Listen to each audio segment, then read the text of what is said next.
And we're back. Let's see how many pages we get through now. Took our break. Now we're going to enter some perception, prejudice, and bias. So, let's start with the attribution theory. The attribution theory is how we explain behaviors of others around us. So, we talked about something similar to this earlier with attributional theory. But attribution, let's think about it. It's something that we give about someone's behavior. So let's think, an attribute of someone that's always sleeping as a student, we can consider them as lazy. So that would be an attribute. So it's trying to break down their personality. Internal or dispositional attribution is about them. External or situational is about the environment. So think disposition or internal is personalities that are related to their internal being. Situational is based on the certain situation they're in, like they're not lazy, they're just going through some hard times at school. Okay, so behaviors of others often have a combination of internal and external factors. So, some of these factors, I try to explain how people have various behaviors and events occur in their life. Fundamental attribution error occurs when a person assigns too much weight to internal causes rather than external factors, looking for causes of another person's behavior. So fundamental attribution error is, let's think about it. Attribution tends to be an attribute about someone's internal behavior. So lazy, as we were saying earlier. So we're saying this is an error with contributing too much about their internal experience rather than some external experiences. Okay, covariation model. 3 Qs of Kelly's covariation model: consistency, distinctiveness, and consensus. So, an example is we take a flaky friend forever cancels on us. Consistent behavior over time. High level of consistent behavior over time, we're more likely to relate them as a person who is exposed to the world working against them in situation. When consistency is high, we attribute it as an internal factor. That makes sense. Example, very nice friend. One day he gets mad at the pizza place, out of character and distinctive. So much more likely to be related to the environment. This is a distinctive or situational. Makes sense. So we base it based on different situations that we know them. So distinctive situation is equal to attribution of external factors if we know them well, and we know that's not how they usually act. Third factor is group lateness. If you arrive late to a meeting, but if you're with 20 other people who are late too, a degree of consensus. A lot of people demonstrate the same behavior are more likely to attribute it as a situational cause. So group lateness. Consensus. So when the consensus of multiple people will also think it's situational. Alright. Attribution theory. Attribution error and culture. How do we understand behavior? We look at behavior as coming from two parts, both internal attributes and situational attributes. If in the middle we are a neutral judge and see a combination of both characteristics, behaviors are often complex and involve a combination of internal and external factors. But often we look at behavior of others. We are not neutral. We're more likely to attribute them to internal factors instead of considering complex factors. As we were talking about earlier, this is using the internal factors more than external. It's problematic with looking up complex patients. Obese patients who can't exercise because they're struggling with poverty. We're not allowed to recognize the situational and social problems and healthcare barriers they can have, blaming them for their own problems. When we consider our own behaviors, we are more likely to blame our behaviors on external factors. So, ego preservation. Due to other victims or circumstances, no names for this attribution error. So, bias. Cognitive biases that tend to think in certain ways, often caused as deviations from the standard rationale or good judgment.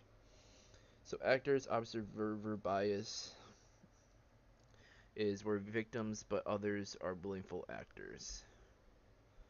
Same thing as saying circumstance. We are attributing our personal behaviors but others believe it's internal factors. So the actor observer bias believes that when they look at you, they think it's an internal factor that's causing your behavior. While when we're looking at ourselves, it's a bad situation. There's some cultural components. The fundamental attribution occurs more in an individualist society who places emphasis on individual achievement. Culture have different ways of explaining success and failure. In individualist cultures, success is over attributed internal, and failure is over attributed external. In collectivist cultures, success is attributed to external and failure is internal. Okay? Self-serving bias. I need to review this. Self-serving bias is a mechanism of preserving our self-esteem, more common in individualist cultures. If we succeed due to our internal personality, but if we fail, no hit on the self-esteem because likely to do with things outside of our control.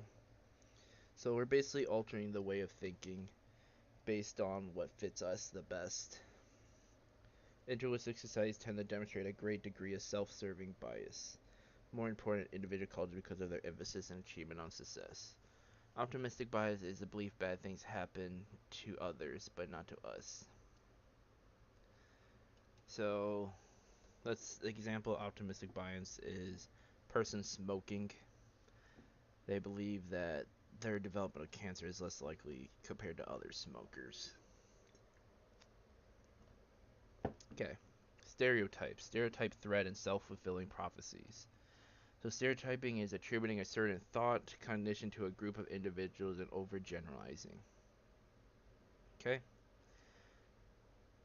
So it's basically a cognitive thought, stereotyping is, towards a group of people. Example, people who wear glasses are smart, people who live in cities are abrasive. Can involve race, gender, shoe size. Disadvantages, it's inaccurate. Advantages, allows us to replicate such large amounts of social data. So stereotype threat is a negative consequence of stereotyping, self-fulfilling fear that one will be valued based on a negative stereotype. Example, blue and red students both perform equally. Next time, implement a negative stereotype about blue students perform worse. When stereotype is exposure to a negative stereotype surrounding a task can actually decrease the performance of an individual performing a task. So, I had a problem the other day on a UWorld problem that was talking about nurses or a surgeon, that the stereotype is that they are being viewed as nurses when they're actually surgeons, and that caused them to perform worse in surgery. A self-fulfilling prophecy is stereotypes that can lead to performance that affirms the original stereotypes. So, city dwellers are rude. It's a cognitive stereotyping. I don't like them. Effective. I will avoid them. Is behavioral and discriminative. So, stereotyping is cognitive. Effective is prejudice.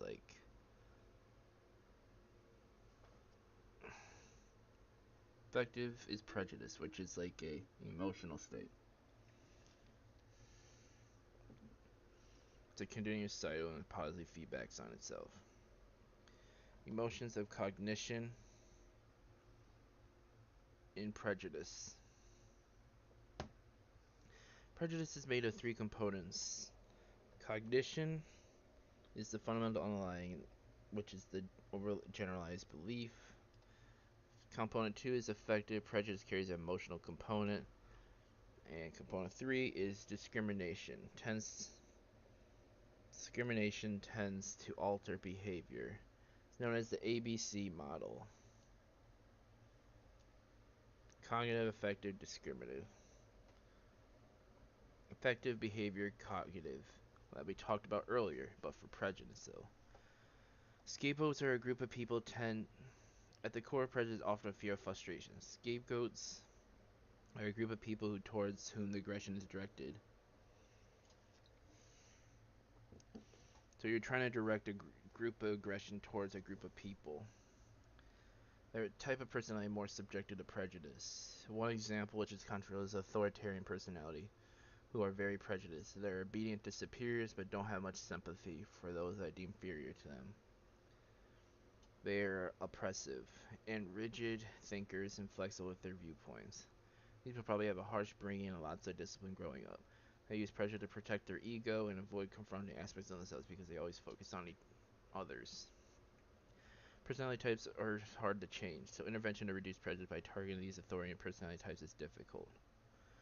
Frustration, aggression, hypothesis. It's not personality based, but more emotional. Someone who gets frustrated leads to prejudice. When someone's frustrated turns an aggressive impulse and torque towards the employer. But you may lose your job, so you keep bottling up the aggression and rechanneling it somewhere else, often towards minorities. Displaying aggression toward other people is a scapegoating, often seen as sometimes economic hardship. Hypothesis of relative deprivation. Upsurge in prejudice, discrimination when people are deprived of something they feel entitled to.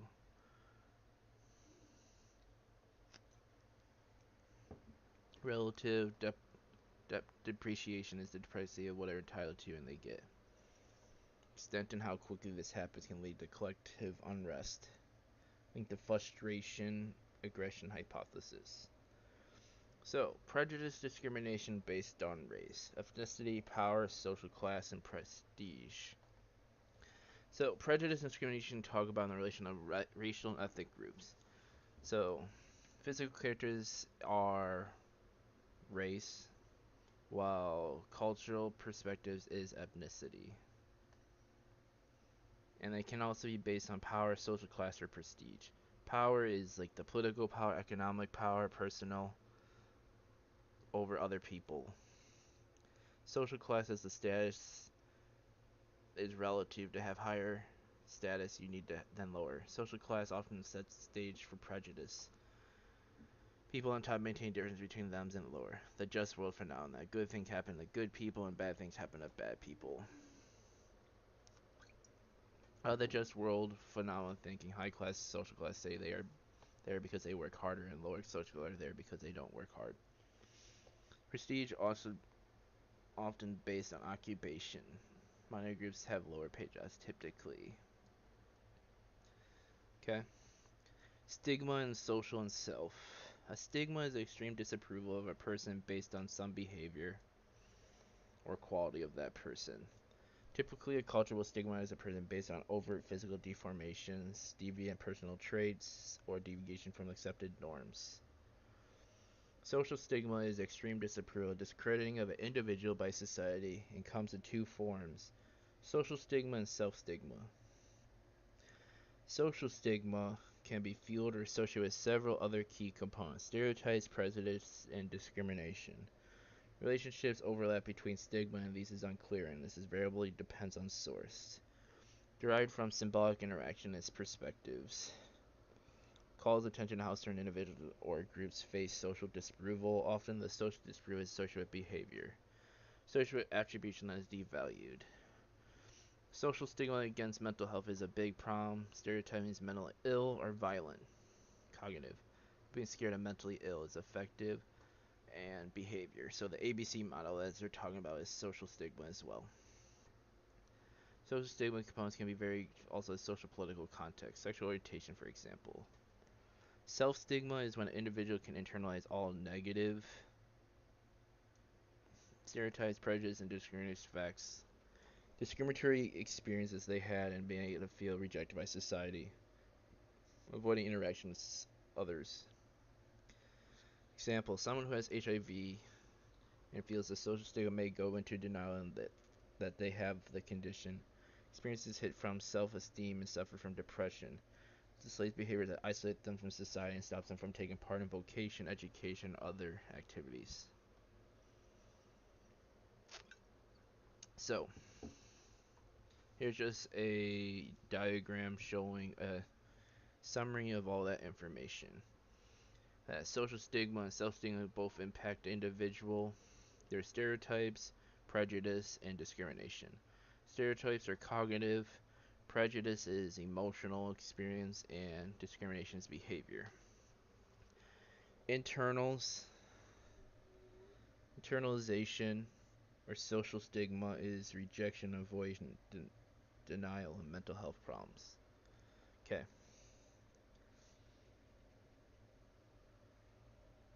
Self-stigma can be involved inside a space social stigma. Stigma can be studied by concentric circles. Let's examine 4 circles from a deep to superficial. First circle is self. It's an individual who is stigmatized. Second is family. Third is wider. And fourth is media. Bidirectional relationships between all these groups. Media equals outer circle, major source of stigma because it can depict conditions as being dangerous, violent, morally failing. Towards the media representation of mental illness, etc. Also creates stigma against HIV, obesity, substance use disorders. Social media is also a huge component in creating stigmas. We need to have a guidelines for journals to reduce the stigma in society. Society is interaction between self and society, like industrial. What am I saying? Society is interaction between self and society, like education, employment, healthcare, or industrial buildings. And they stigmatize that views can affect individuals to get a job in healthcare, etc. A great intervention to stop societal level stigma is to use legislation and anti-discrimination laws. Family can be shunned by society. Or family might be shunned individuals themselves. Isolate the individual who is stigmatized against the family and keep isolated as secret within the family. May be detrimental to a personal or intimate relations, and interventions like education theory are important. The self is a core circle, and media, social society, family action can be internalized by individuals, can lead to avoidance, denial, or conditions, suffering, or mental health conditions, and no longer participate in society. Useful interventions include educating, access, support groups. So it's just a summary of all that content that we just went through. Social perception and primacy and recency bias. So, social perception. First impressions counts. There is 1 long-lasting, and 2 is strong, tough to overcome, and 3 easy to build upon. Impressions. Based on like your first impression. It's called the primacy bias. First impression is more important than later data. Your most recent accounts are also very important. People place a lot of emphasis on your recent accounts. Is recency bias.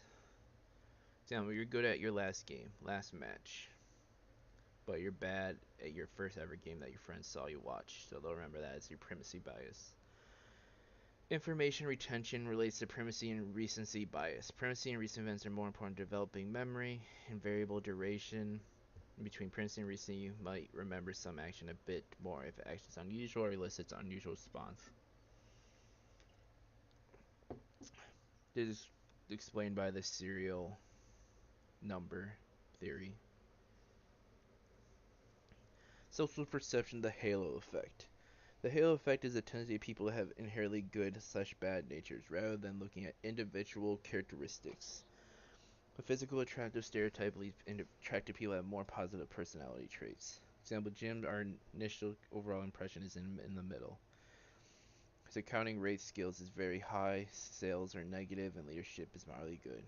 The halo effect says if someone has a halo over their head, have overall positive first impression. We'll start to analyze all their skills based on an overall first impression rather than just skills. Get overall boost in each of their skills because of our impression.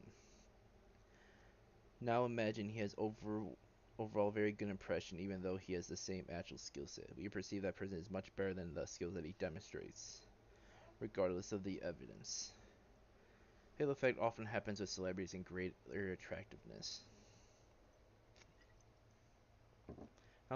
Now imagine someone who we think is overall very poor.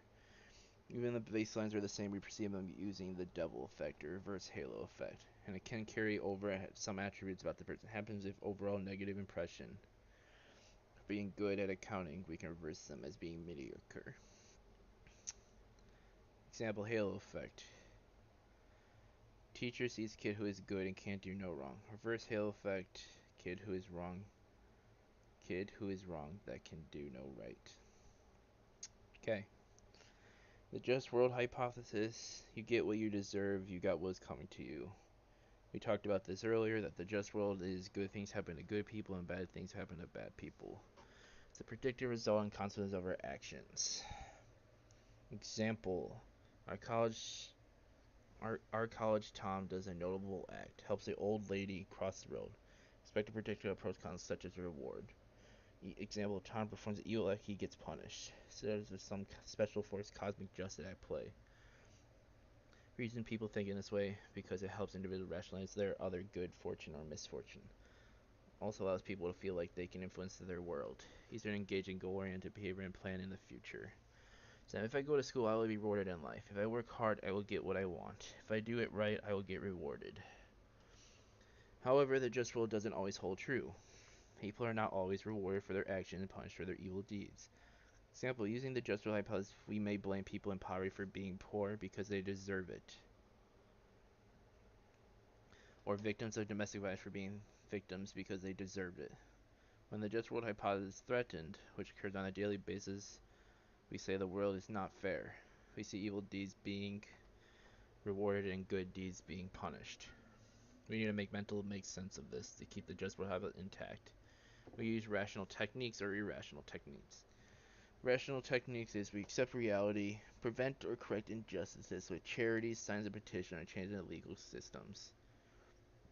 Irrational techniques can also be used. Denial of the situation, refuse to accept the situation, and reinterpreting the events. Change our interpretation of the outcome, the cause, and the character of the victim. Example. If a victim of violence that was hurt, they were really hurt, we can reinterpret the outcome. Wasn't that bad, it was a trip, it could have happened to anyone. Reinterpret cause. Victim was working in a bad neighborhood. Reinterpret character of victim. I was always thought she was a good human being. But now I realize she probably isn't. She was hanging out with the wrong people. Interesting. We talked about the attribution theory, how we looked at internal effects, internal factors, and external factors. The just will have overemphasis attributive people action in their personal dispositions or internal factors. Example, poor people equals personally misfailing instead of recognizing the complex situation the environment causes. Alright. Ethnocentrism and cultural relativism in group and out group. Ethnography is a study of particular places, people, and places. It's more of an approach than a single research method that generally combines several research methods including interviews, observations, physical trace measures.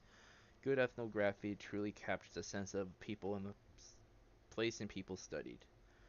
Ethnocentrism is judging someone else's coming from a position of one's own culture. Like when we talked about the development, Piaget's development, we said individuals have ethnocentric perspective because they can't relate to other people's empathy, basically. Cultural relativism is the practice of assessing a culture by its own standards rather than viewing it through the lens of our own culture. So remember CRO.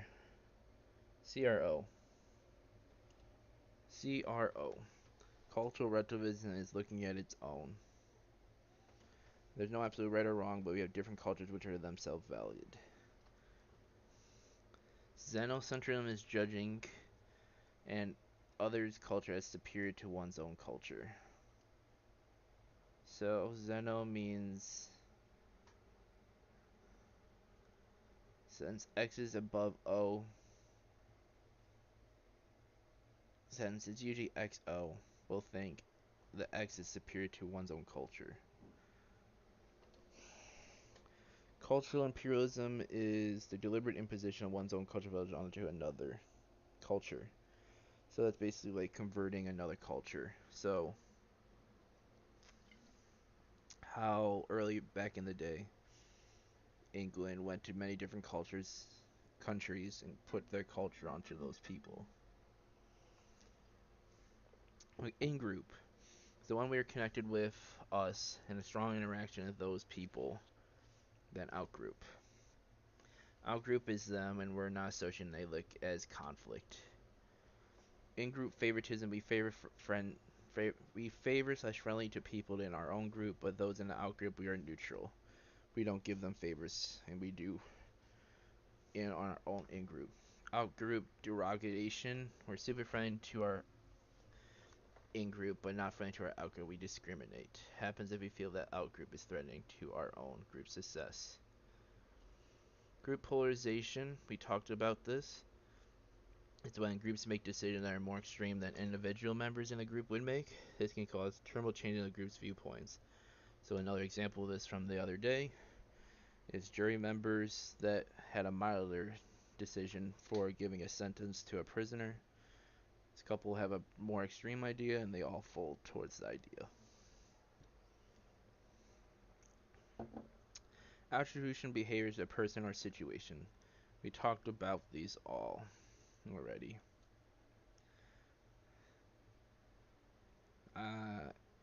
Wonder why this is in here.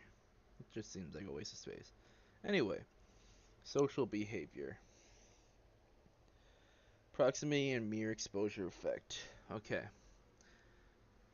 The geographic proximity is people that live the nearest to you has the most powerful predictors of friendships and relationships. People date and marry people in the same neighborhood or those that sit next to them in class or work in the same office. Mating starts with a meeting. Why is proximity so powerful for relationship forming? We aren't going to fall in love with someone that we don't meet. You can start a relationship, befriend those who live far away. Even with social media and easy travel and connection with individuals far away, rule of proximity is still true, even if you take internet dating into account. Interesting. The mere exposure effect is repeated exposure to novel people or objects increases our likelihood for them, which makes sense. So the more exposure you have to something, the more exposure that you'll start liking it. The more often we see something, the more often we like it. It applies to everything. Music, nonsense, syllabus, numbers, objectives, etc. Very extended but in general true, especially with attraction. Exceptions: you start hating orange juice, start to despise songs you hear over and over on the radio. This is called burnout, but most things do not violate the mere exposure. Example: Study 1 focuses on attraction. Researchers have undergrads rate attractiveness where males rate women's attractiveness. Then took two women rated similarly and placed them in the same class as the male rater. There are 5, 10, or 15 classes. Males rated the woman who was with them in 15 classes higher than those who were attended classes 5 to 10 times, even though they rated the two the same initially before their repeated exposures. When we say day to day are more attractive in likelihood. So the more exposure and the closer proximity, the more increased attractiveness they are. Study 2 is students with individuals who have anterograde amnesia, which is retrograde amnesia. It's loss of all memory before accident that causes anterograde amnesia. Individuals can recall memories that were formed before incident, but can't produce new memories. Showed them faces and then showed them faces again after a later date, with some new faces along with the old. Asked in which they seen, but they say no. If asked which one is correct, they'll still pick the one they've seen before. Interesting. Even if they're incapable of forming that memory, they still have a person seen the person before, but it still seem them more attractive. Shows how strong the mirror exposure effect is. Advertisers know this effect. They depend on the mirror exposure effect to sell you different products. More time we see a brand, more likely to form a positive opinion about it. So that's why you always get like MCAT advertisements of buying this product, even when you're just trying to watch YouTube and enjoy yourself. Physical attraction. Okay? What does physical attraction mean? And what are things attractive to all people? Well, culture is different, but some things are universal attractive.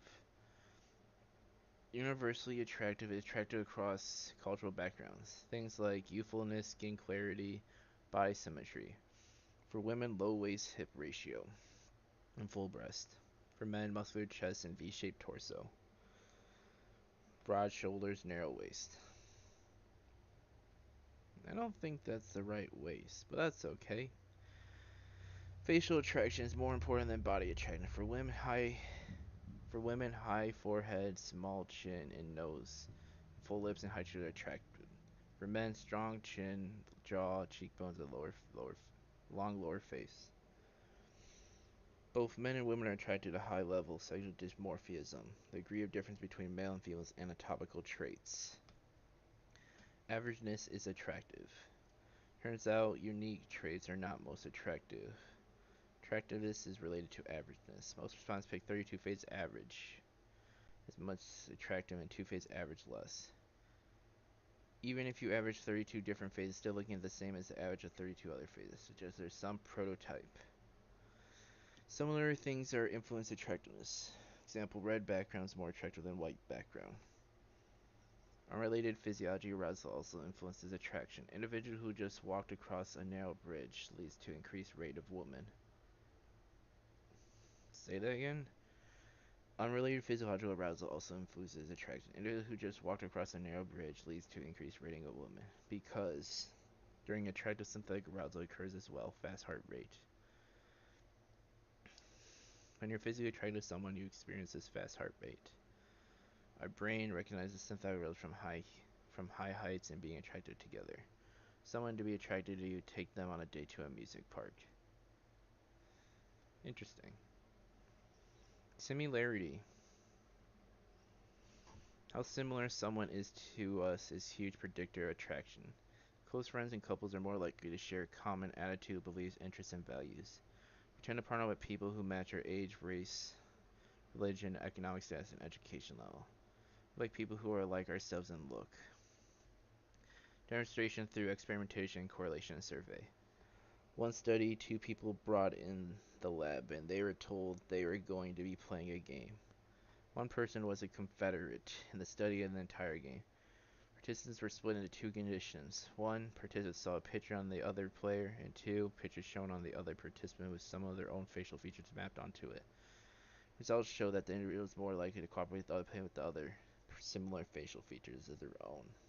Person is more likely to trust, cooperate, and person has similar characteristics. Also more likely to think individuals are attracted when their facial features are morphed with their own. Also more likely to think individuals are attracted when their facial features are morphed with their own. Yada yada yada. Basically, if you have similarities, you'll feel them more attractive. Okay. Perceived similarity.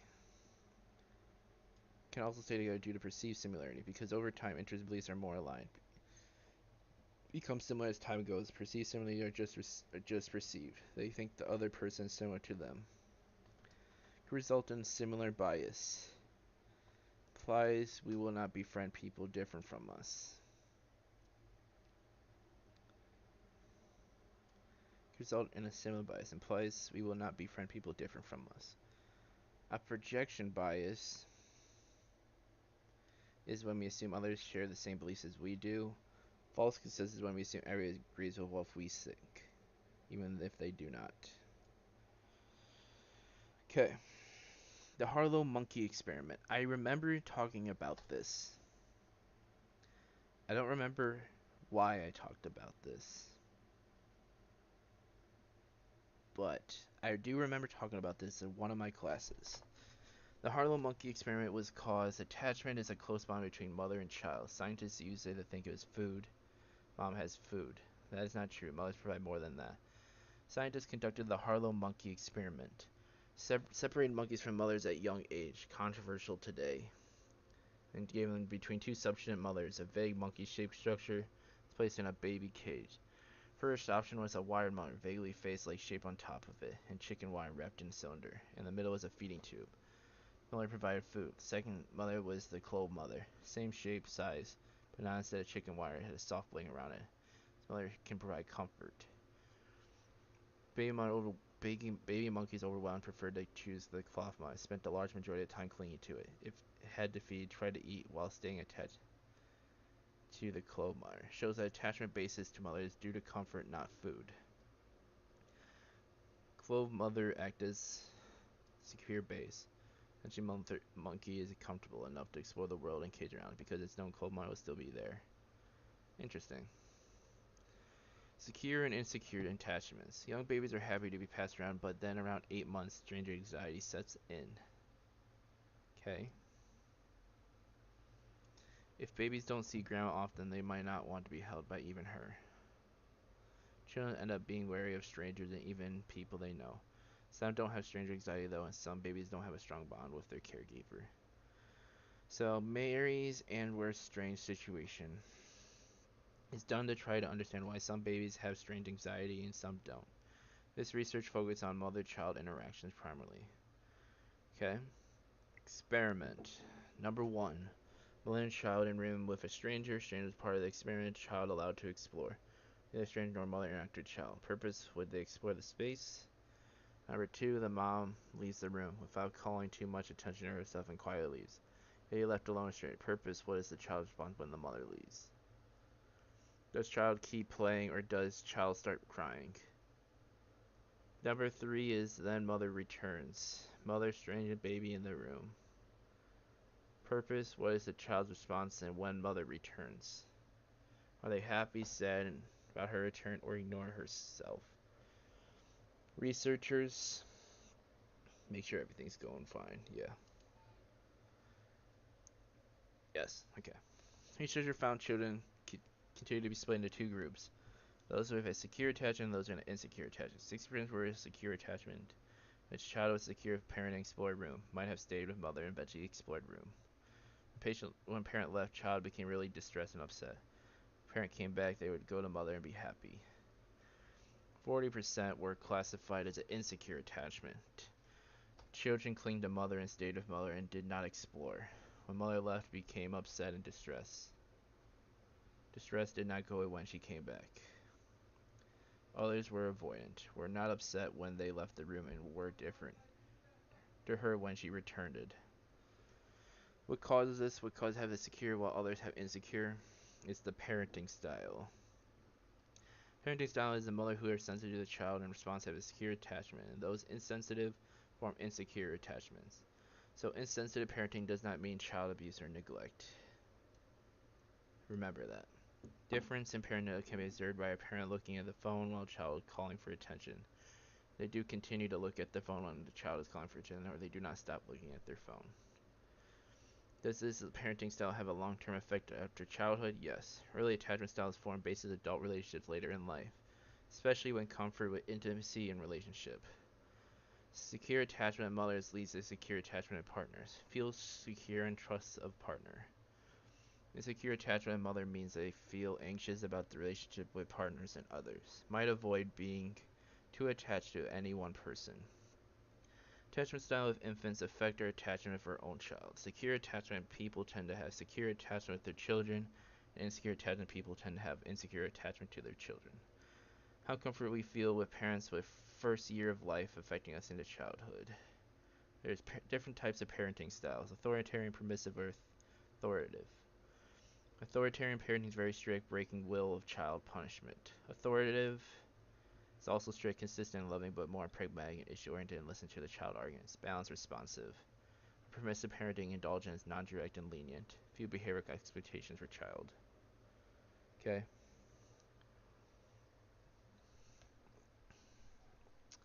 Aggression. Aggression equals any special verbal. Oh my god, don't I read. Aggression. Any physical or verbal behavior intend to harm or destroy. Physical, verbal, or spreading malicious rumor. Aggression and aggressive behavior comes from a combination of 3 components. Biology. Genes have evident effect, especially in identical twins. If one is more aggressive than the other as well. With fraternal twins, not the case, and we can breed animals for aggression. Breeding structure impacting aggression is the amygdala, which regulates what we see as fear or aggression responses. Frontal lobe is responsible for planning, which we talked about earlier. Testosterone is a hormone released by testes in men and ovaries in women. Higher in men, why men are more aggressive than women. Also, by 70-year-old men is less aggressive than a 17-year-old. Highlights the high tension can lead to aggression, muscle building, and wider faces, rather than long, rounded ones. Can lead to irritability, sternness, impulsiveness, low tolerance, or frustration. Drugs that reduce testosterone levels tend to reduce aggressive tendencies. I have done this experiment in systemic physiology with a aggressive looking fish. I forgot the name of the fish. Fuck. It was a particular fish that if it saw another male fish, it would show dominance. And we used a mirror. I don't remember though. Clownfish maybe? No, not clownfish. It was something. And then psychological. Frustrated aggression principle, the idea that frustration creates anger which can spark aggression. Almost anything can cause frustration. Physical pain are present in a crowd. High temperature can also lead to frustration. I knew this one, so this is the idea that if it's a hot day and we don't have air conditioning in the car, people tend to get more aggressive because they're frustrated and they're not in a normal mindset. The reinforcement model can lead to aggression through positive reinforcement. Parents who give in to demands of child during teenage are more attentive for attention in the future. Although parents yell or hit each other, children will pick up the behavior too. Children can observe and pick up behaviors of observational learning, aka the Bobo. Social culture. People act more aggressive in groups because of de-individuation again. Gain a more anonymous status when you're in a larger group of people. If people around individuals act poorly, individuals might act poorly too. This explains why there is a poor behavior on the internet. Makes sense because they can't really physically see you. And it loses self-awareness in groups. Social scripts. When people are in a new situation, they rely on social scripts, which are instructions that provide based society how to act. Example, violent video games model aggressive behavior for them. Viewing media can give them examples of how they should act. Example, lashing out at someone when something goes wrong. Again, you have to see all three factors to lead to aggression, not only one. Altruism is helping others when you're also at the welfare yourself. They tend to do this for the mating. I don't know if we talked about this earlier, but they use altruism for furthering gene development. I believe we talked about it. Studies have found connection between volunteering and future health and well-being. Also have high satisfaction and decreased risk for depression and anxiety. Most definitions of altruism include the altruistic person is not getting anything in return. Can anything ever be truly altruistic? There's types of altruistic behavior. There's kin selection. People act more culturally close kin than distant. So you're willing to help your child more than a random kid on the playground. Same when people share last names, especially if true if people have rare last names. Reciprocal altruism. People are more cooperative if they will interact with that person again, given an expectation of a future reward. We feel obligated to help someone if they helped us. This is why charities send out small gifts. By helping you out now, they hope to respond by giving them a larger gift in the future. So charities are trying to work on reciprocal altruism.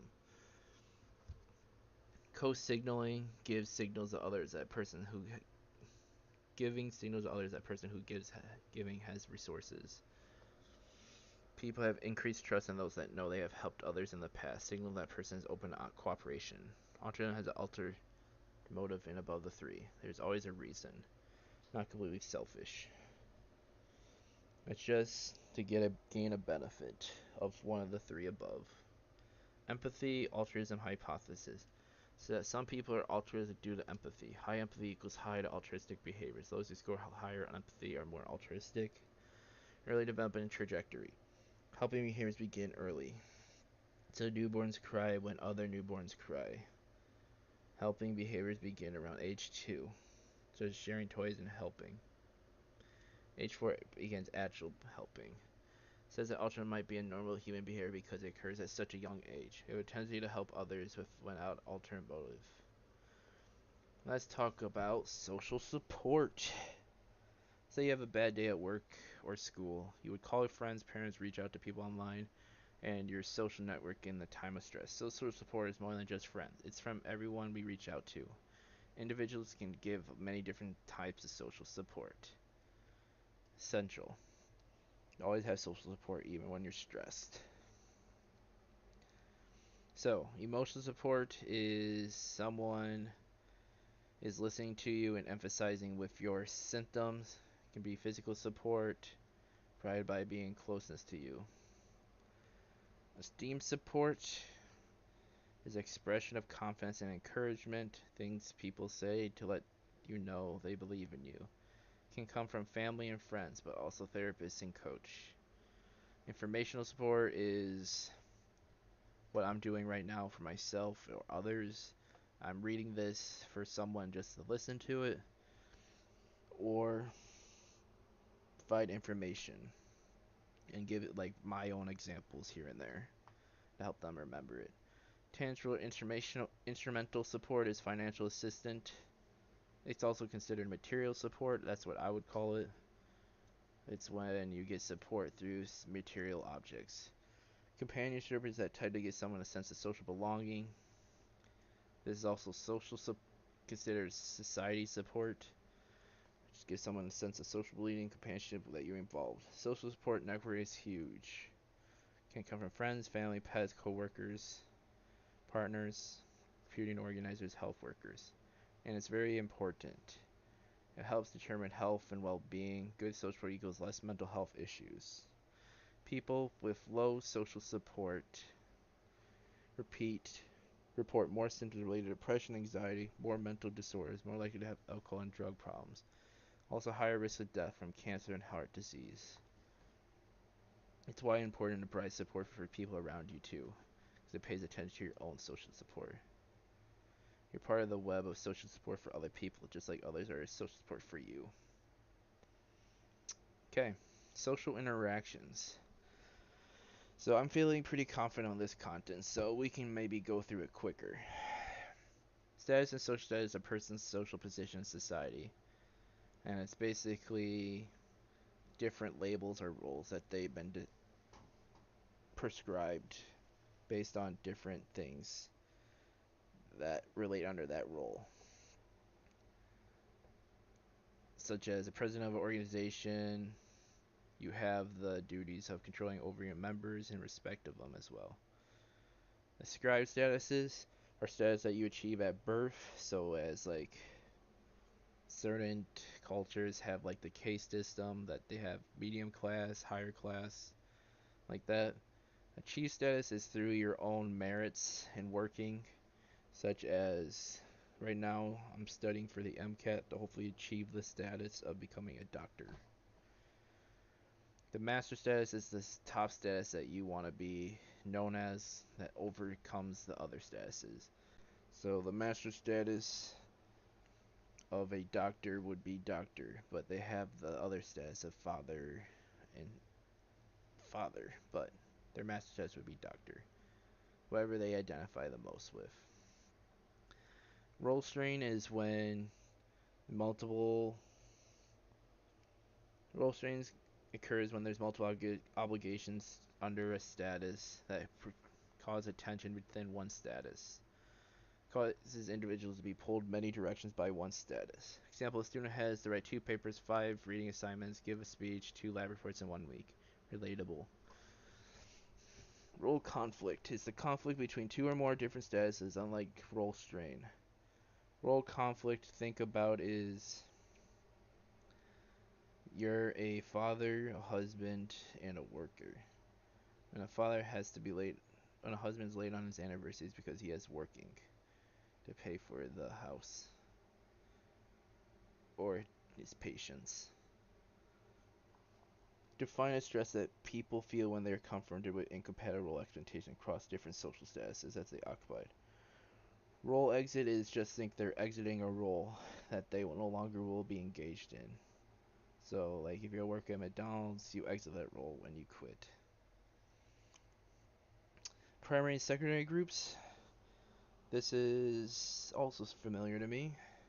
Primary groups are like close members that are closely interacting with in close, intimate, long relationships.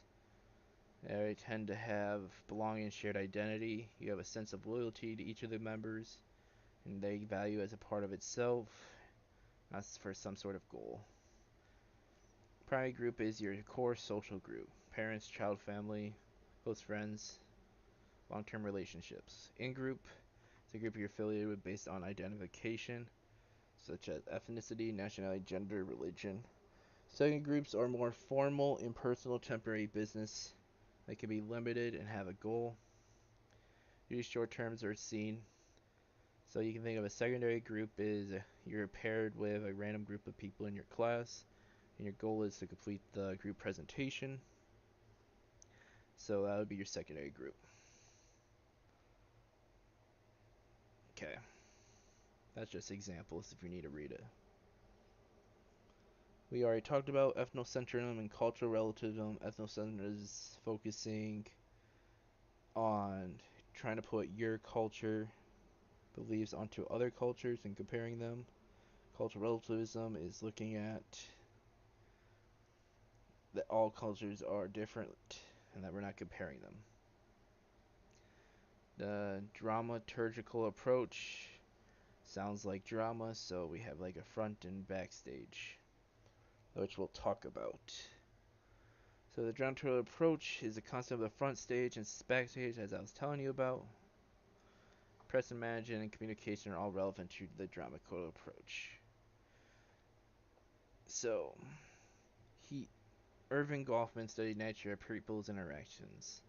He knows people plan their conduct, and people want to guide and control how they are seen, and act differently alone in the public. They put the best presentations on themselves so that they can. Some people do this through things such as the dramaturgy. Two parts of dramaturgy: the front stage and the backstage. Front stage, let's think as it is what you want people to see you as. Like, the actor on the front stage shows what the people want him to see him as in the play. The backstage is more private, and people don't need to know how he acts. Like, the actor's smoking in the backstage of it. They don't have to know he's smoking. More private area of his life. Makes sense? There's some other examples if you want to read them, but I have a pretty good understanding front stage and backstage. Impression management is our attempt to control how others see us in our front stage. Due to this, we want to be viewed in a positive sense. There are multiple social situations which require different scripts for you as an actor, and hence there are multiple front stages. You have to play a different front stage every time. Let's look at an example. All front stage. Football team captain. He had to get people fired up. Perhaps on the weekend he volunteers at the hospital. Very different front stage. His role to be there is for the patient, offers them as a volunteer. Have to go to school and a chemistry and needs to get for his recommendation from his chemistry to get into grad school. What? How does that correlate with high school? Or is it not? Oh well. Backstage, where you work on impression magic. Example, put on makeup, look in the mirror, and try different outfits. We already talked about aggression. We already talked about altruism and Harlow's monkey experiments. Discrimination is the behavior change for a specific group that can be harmful. So discrimination is a differential treatment and harmful action against minorities, can be based on different factors include race, age, religion, etc. Can occur at individual or at organizational institution levels. Individual discrimination is individual person acting to discriminate based on something. Example, a science professor who doesn't let women into his class. Institutional discrimination is organization discrimination, including governments, banks, schools. Example, Brown versus the Board of Education. In this court case, overturned separate schools for whites and African Americans. Brown said that these schools are equal and Africans are being mistreated. So, Individual is on the individual level, institution is on the institutional level, like schools, banks. Got it. Unintentional discrimination, how policies can discriminate unintentionally, that makes sense. That they may be unaware bias about discrimination that's occurring. Side effect discrimination talks about how one institution can influence another, such as institutions or economic politics, law, medicine are all interrelated, and discrimination in one area can affect another as a side effect. So let's think about like healthcare options could limit your access to medicine, which is another discrimination. So example that they give. It's a small town where African Americans always get unfair verdicts of guilty because they didn't think they'd get off on a fair verdict. And while applying to a job, they don't get the job because of the criminal record. Criminal justice reaches unfair verdicts, and potential employers are swayed too due to their criminal record. Got it. Past and present discrimination. Okay, what is this one? How things are done in the past, even if no longer allowed, they can consequence for people in the present. Example, after the Brown versus Board verdict, but girls in integrated schools still don't feel welcome in her classroom. Got it. Prejudice versus discrimination.